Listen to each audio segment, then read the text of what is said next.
Derpy's Childhood Birthday. Written by Billbooks. But Mom, I really want him to come. Derpy Hooves begged, on her knees, her voice ringing across the small house. I'm sorry, but it's not happening, and that's final. I know it's your birthday, but that doesn't mean that everything is your choice. And besides, the sweet little Philly Pinky's throwing you a party. Isn't that enough? Her mother said, straining her voice from saying the exact same thing a million times to her daughter. It was her birthday tomorrow, but Derpy wasn't satisfied, since her best, if not only, friend wouldn't be coming. She pouted, slowly going to her room, her argument lost. It wasn't fair. Not at all. She got up into her bed and sat there, daydreaming. Her mother had sounded pretty serious, but she could always get her father to change her mind. As she entered, she heard some pony snicker quietly. She looked behind herself to see a young Pegasus pointing her out to his friends, laughing at what they saw. Ha! Look at the freak's eyes! Derpy quickly went into the store, hiding her eyes from any pony. She kept going, not paying attention to where she was, until she bumped into an old mare, who yelled out as her cane slipped from her grasp. She fell into a pyramid of towels, all of which collapsed. Oh, I'm so sorry. She slowly backed away from the scene, as the store manager ran out to help. Her cheeks went red, as she slowly walked away. She sighed. Why am I such a screw-up? She sneaked back into the front of the store, acting as if none of the accident had just happened. It was then that she took in the details of the market. The floors were shining, and the shelves held numerous items, such as foods, goods, and other ingredients. Above all else, Derpy appeared at the very top of the first aisle shelf.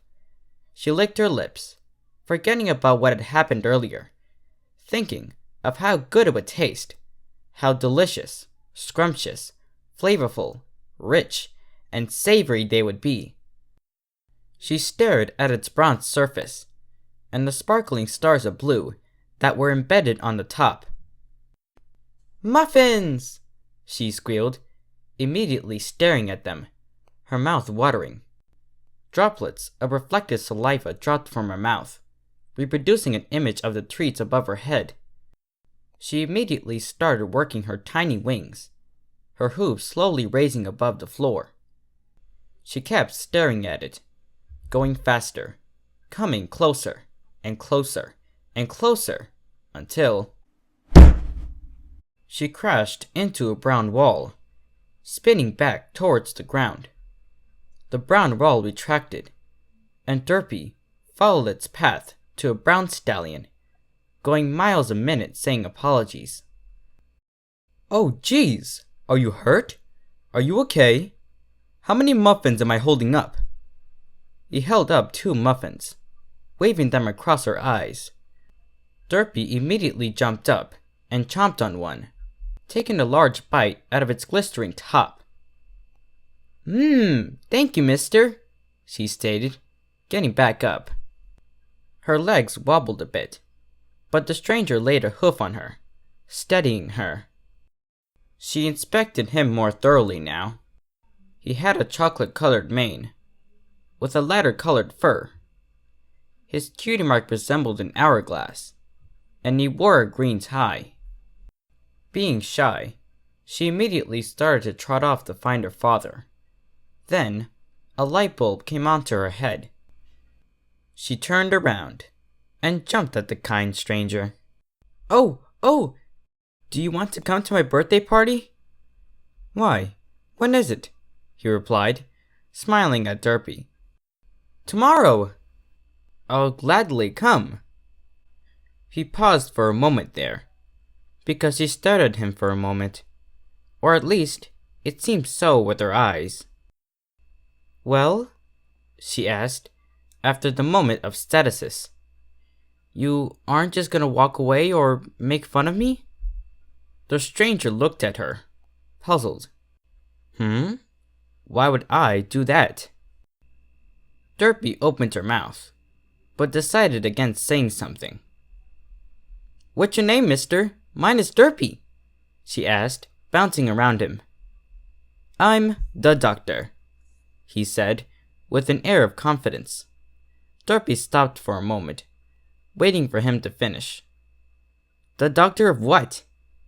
"No, I'm the doctor." "Of what?" "No, I'm the doctor," he repeated, putting more emphasis on the. Now, it was Derpy's turn to look puzzled. "I'm just gonna call you Doctor," she said.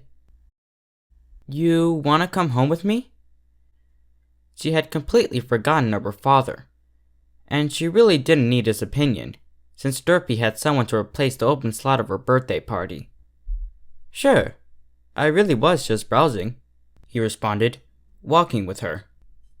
He almost had to run, to keep up with the excited little pony ahead of him. The afternoon sun slowly retracted as the day went on. The doctor and Derpy continued on to her home. "So, now that you know, let's play a game of chess," the doctor said, reconstructing the brown and black board's pieces. The sun was going down, making the sky a hue of orange. The two ponies were in Derpy's room. A muffin-shaped clock sat above them, on a beige wall, outlined with dark wood. Derpy was sprawled across her bed, a small mattress on top of a polished wood frame, and teal blankets, and white, fluffy pillows. The doctor sat down on one of the pillows at the end of the bed, the board between them. Behind him was a long table, on top of which were some of Derpy's belongings and pictures. The doctor was trying to explain how to play chess, but Derpy didn't grasp on the rules. "You go first, Derpy."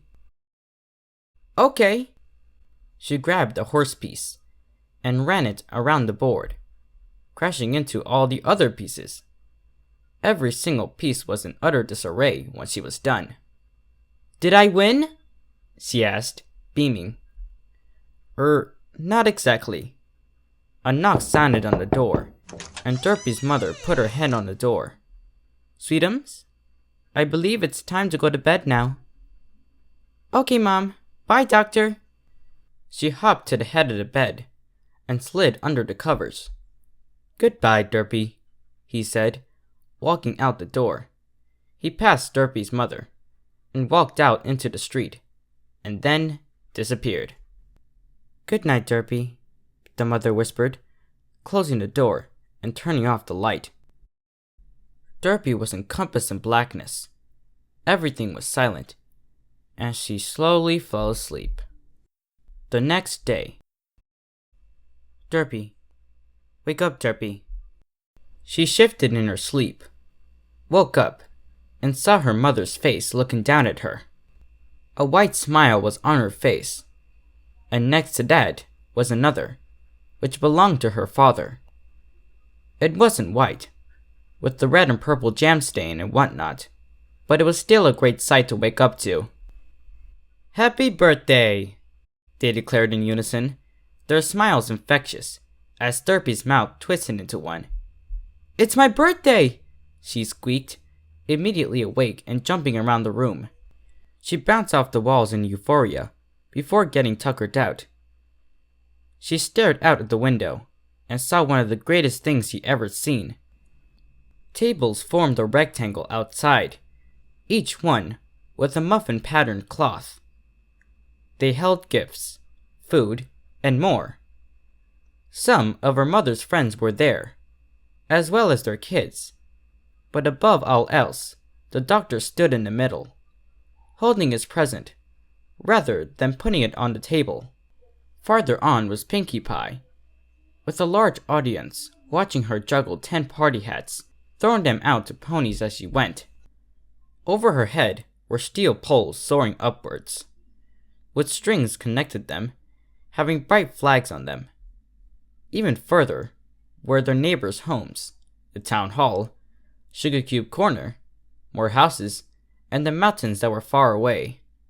"We hope we did enough, sweetheart," the father said, giving Derpy a ride on his back. He trotted out the door, down the stairs, and outside, her mother following. "Here she is, every pony. The birthday girl has arrived." Every pony glanced up, feigned a smile, then went back to talking and missed each other, not giving the slightest care in the world, since they were only here for Derpy's mother's request. Derpy really didn't know any pony there, but there was one stallion that she did, and he was right in front of her. Derpy jumped off her father's back, flew into the air, and glided towards Dr. Hooves, who greeted her with open arms. "I'm so glad you came," she exclaimed, a muffin already in her hoof. "Don't talk to me just yet. Pinky's approaching," he replied, shushing her for Pinky's upcoming song.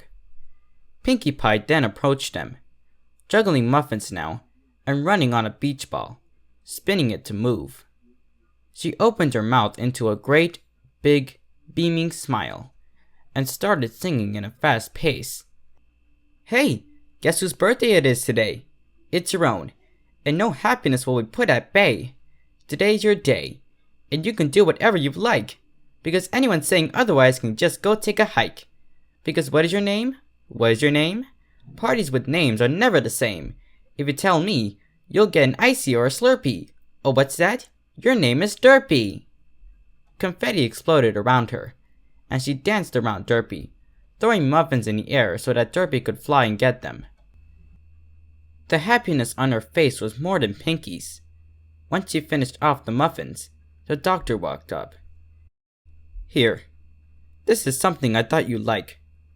He put a present on the ground. Derpy stared at it before putting her hooves on it and tearing it apart. Inside the paper was a box. She opened it, and was blinded by the light inside for a moment. Her eyes adjusted, and she shifted the box so the sun didn't glare off the object inside. She dumped it onto her hoof, to see a small key that read, TARDIS. What is it?" she asked, confused.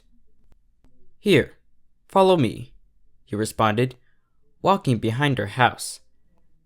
Her dad was busy doing something, and her mother was in the middle of a conversation with another mare, who was mocking Derpy's eyes before a harsh slap was delivered to her by the mother.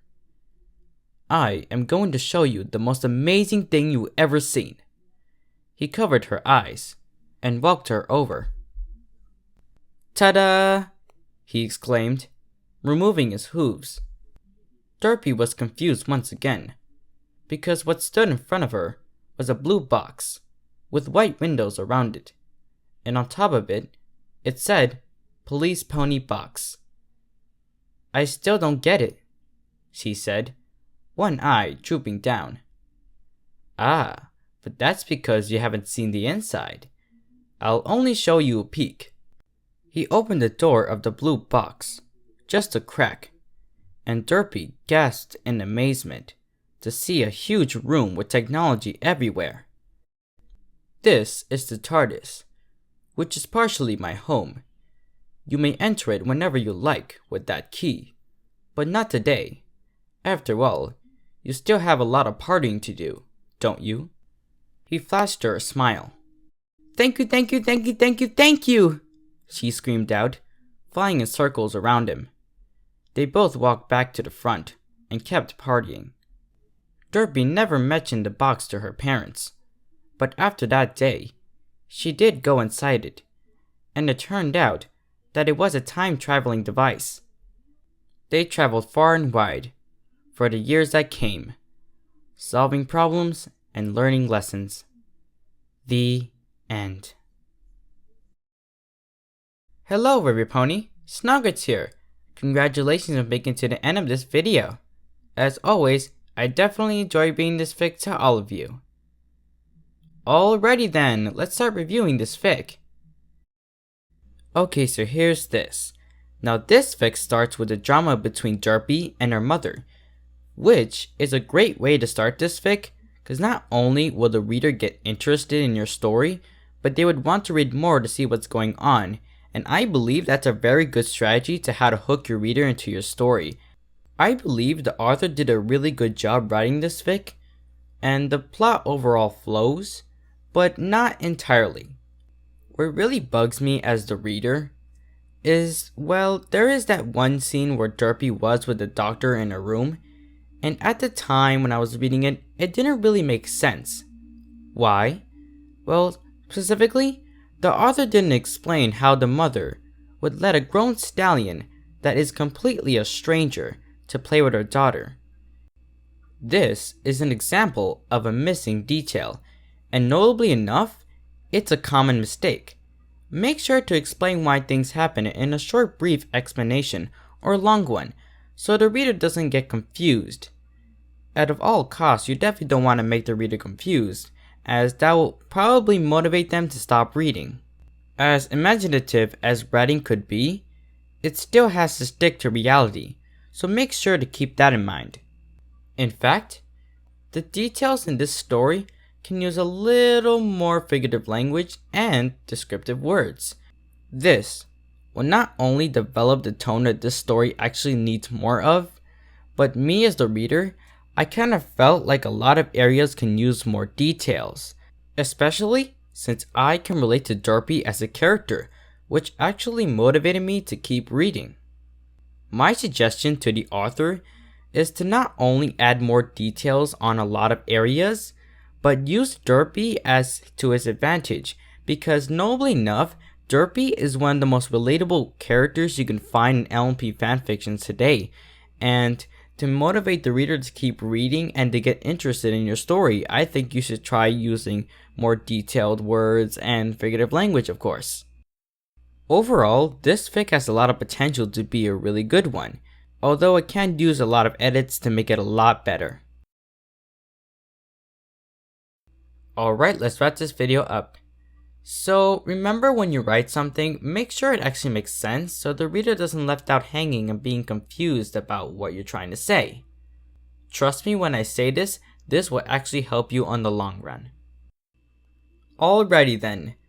Today marks the 3rd month of the channel, and as of this video, I have 62 subscribers. Thank you guys so much for your support. It's been a great 3 months. I learned so much about narrating and writing, and I thank you guys so much for your support on this channel. Really, it touches me how much you guys really support me, and I definitely was happy of how the prologue was very well received, and it got 5 likes in the first few hours. That was just amazing. In fact, I thought about it for a while, and I was thinking that I can actually separate the fanfic reading with the review. So not only will you get 2 great quality videos for the week, the reviews will be revamped and a lot more better quality. Although I am assuring you that this isn't really taking place now, as I am still sticking to my original formula of making videos, and I'm still considering this idea. In fact, fellow viewer, it will be great if you can actually comment down below your thoughts about this. It will definitely help me make my final decision. I think it's a great idea and will definitely help me go into the more of the review portion of fanfics, but I guess it's all up to you guys. With that said, thank you for listening, fellow viewer, and if you liked the video, please hit this video a thumbs up, and if you haven't already, subscribe to the channel. I upload weekly fanfic reads every Saturday on a variety of genres, and give an analysis after each one. Oh, and before I go, I just want to wish every pony a happy Mother's Day. Show your mother some love, get her a bouquet of flowers or probably a box of chocolates. Or you can do what I do and go to Sugar Cube Corner and get a dozen of cupcakes. Scrumptious and delicious indeed. Aside from that, I hope every pony has a happy Mother's Day and enjoy the rest of your weekend.